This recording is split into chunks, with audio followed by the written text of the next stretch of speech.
My name is Reggie Ballesteros, and I am a Fujifilm wedding photographer based in the San Francisco Bay Area. And today I'm going to tell you everything that I'm going to be carrying on wedding days in 2022.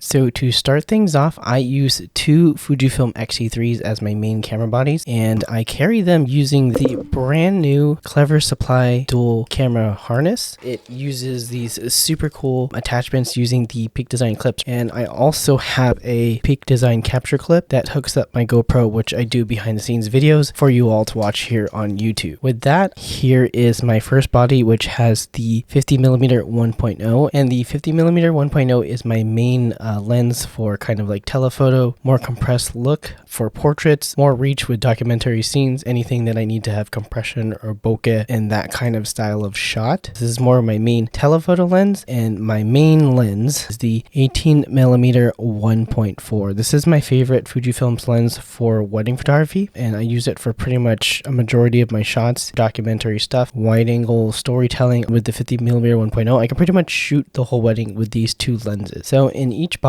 I have two SD cards, and they are the 128 gigabyte, 170 megabyte per second cards. And basically what those are doing is recording raw and raw backup to each camera so that I have redundant copies of all the data and I don't have to switch cards throughout the wedding. And then on top of my harness is my GoPro with, again, a Peak Design capture clip. I'm not trying to get like the best quality image. It's more just to document everything that I'm doing so that I can share what I'm doing in behind the scenes videos. And also I use the footage for Instagram Reels and TikTok.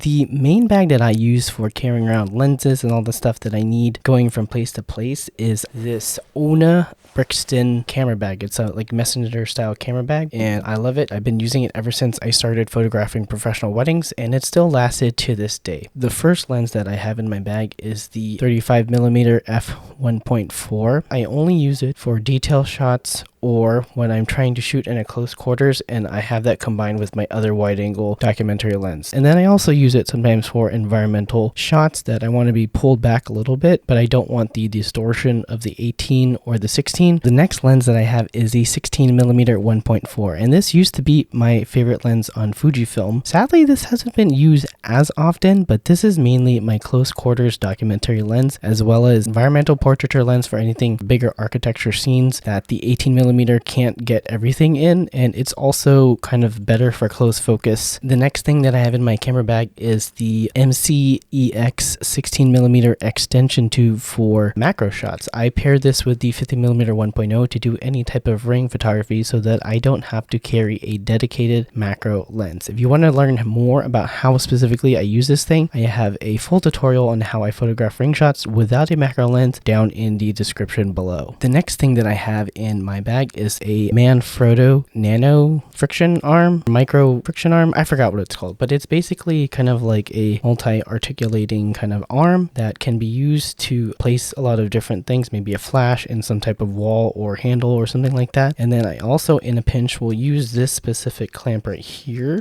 to be able to hang the dress on any type of place that isn't have a hook for you to hang a dress for a dress detail shot. So there are two more things that I have in this camera bag, and that is the pocket mirror, and I use this to create kind of like reflection shots when I'm in a church or when there's any cool type of architecture or lighting that I want to reflect into a symmetrical shot. That's what this pocket mirror is for. And then I also have SD card holder with all of my extra memory cards that I don't use typically, but I have them in emergency in case I have a card failure on site. The most important thing that I bring is batteries. So the Fujifilm XT3 doesn't have really good battery life. I tend to use a total of 6 batteries on a wedding day for 8 hours, but I do bring 8 extra batteries. So I have 8 of these MPW126S batteries. It's not cool to run out of power, but it is okay to just bring an extra just in case I need it. And in addition to those batteries, I bring GoPro batteries, because the next thing that wouldn't be cool is if I'm creating behind the scenes and I don't have enough power to get through the whole wedding and show you guys what I was doing on that wedding day.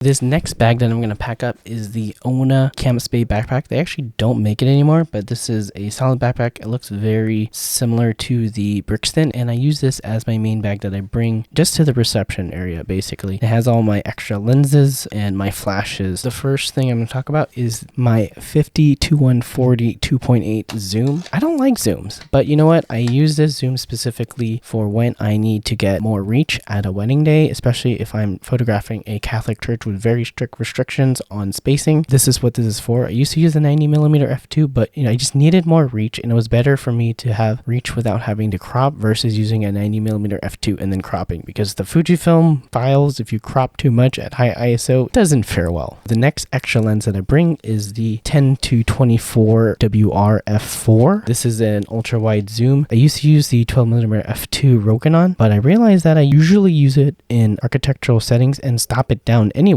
So in this case, this lens works perfectly because I use it for taking photos of large architectural buildings, slow moving subject, and or a posed portrait.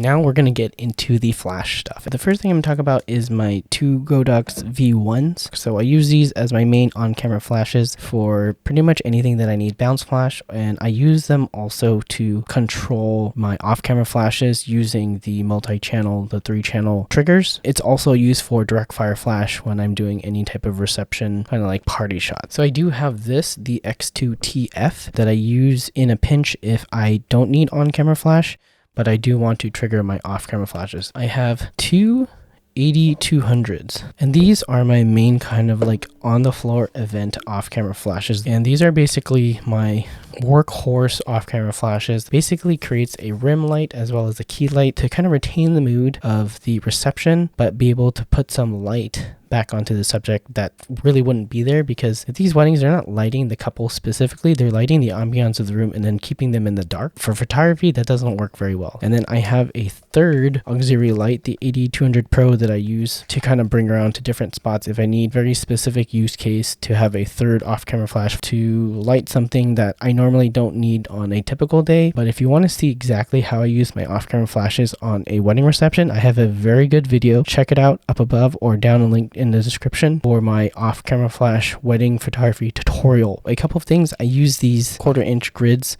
on my two 80-200s in order to kind of narrow the beam of the off-camera flash, and these are by Honol. And then I have these two Rogue flash benders that I use for basically any outdoor receptions that don't have a wall for me to bounce off of. I also forgot to mention that I have half CTO gels on every single one of my flashes so that I can match the tungsten color temperature within the reception. I also like to bring one extra camera body to the wedding. It's either my Fujifilm X-S10 or the Fujifilm X100V, and I mainly use this as just kind of like a emergency use case camera that I have just in case something goes wrong. One other thing that I bring just in the side pocket of my Canvas Bay backpack is the Godox TT350F, and this is just a small flash that I can bring around just in case. The last few things that I bring are these two Pavo Tube 6C LED tubes, and I use these for product shots as well as any type of jewelry. And then for smaller products that I need a smaller key light or more rectangular shape, I have these two Lume Cube Panel Pros. They're RGB lights that have a soft diffusion panel on it, and they could be white or color, and I use these as my key lights for ring shots as well as product shots that are smaller. One of the newer additions to the kit that I really haven't talked about before is the 80-300 Pro with the 80S85, I think so to call it, which is basically a soft box that's attached. I've been using this specific light for detail shots in the wedding reception room, and also you can use it for off-camera flash portraits that you need a really nice flattering directional light source. And then all my other stuff is in this large Manfrotto bag. I have two 12-foot Manfrotto Alumaster light stands. These are my big, bulky general purpose light stands. They go really tall, really stable, and carry both my 80-200s on different parts of the dance floor. And then I have one other nano stand that I use for the 80-200 Pro that I can put in kind of like tucked behind a couple or in a really different spot. It is a little bit more flimsy, but I like to have the smaller light stand just in case it needs to be in a more inconspicuous spot. And then I also have 2 Westcott umbrellas that I use for group portraits to kind of spread out the light more if I need to do any type of church group shots in a low light scene that need flash. I also bring 2 things called a Justin clamp. I don't really use it at weddings too often, but it's one of those things that you bring just in case you need it. They're basically kind of like really strong clamps that have a 3/4 20 as well as a flash hot shoe on it, so you can place a light anywhere or mount a camera to it. That pretty much takes me into all the gear that I'm using in 2022. If you have any questions about any of the specific gear that I talked about, let me know down in the comments below. And if you like this video, give it a thumbs up. If you loved it, please subscribe for more Fujifilm photography videos every single week. And if that's too long for you, follow me on Instagram at RGBphoto as I'm making new tips, tricks, and tutorials every single day. That's it for me. Remember to get out, go shoot, and I'll catch you all in the next one.